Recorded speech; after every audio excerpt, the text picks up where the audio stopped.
We're in 2 Corinthians, and we're looking at chapters 1, 2, and 3. Just some general comments without getting into specific scripture verses.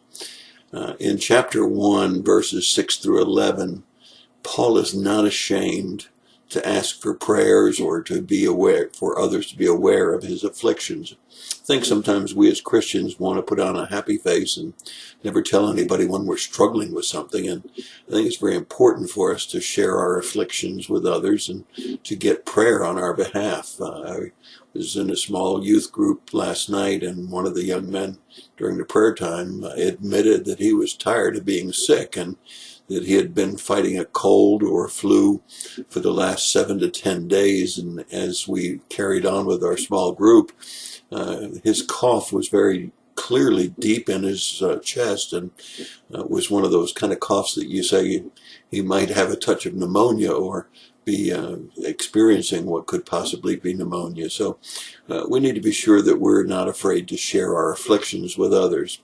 Secondly, in chapter 1, verses 12 through 24, Paul admits that he had a change of plans. Now, sometimes admitting that you have to change direction, if you will, is difficult. Tonight we were watching the nightly news, and it talked about Trump's plans to pull out of Syria. And my wife made the comment, it sounds like he may be changing direction or that he may be backing up. And I said, I'd rather he did that than to make a mistake and pull our troops out too soon.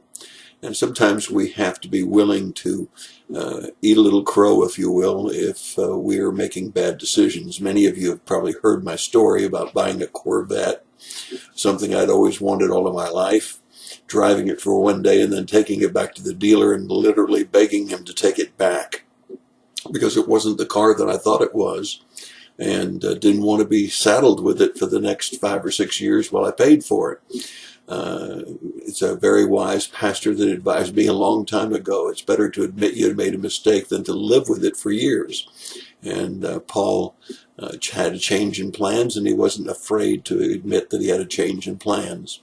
Thirdly, Paul is not afraid to say that we need to forgive one another, and that if he's hurt anybody, he wants to ask for their forgiveness. I think we are very short usually in asking for forgiveness when we've wronged somebody, and we as Christians need to remember to ask for forgiveness when we've made a mistake.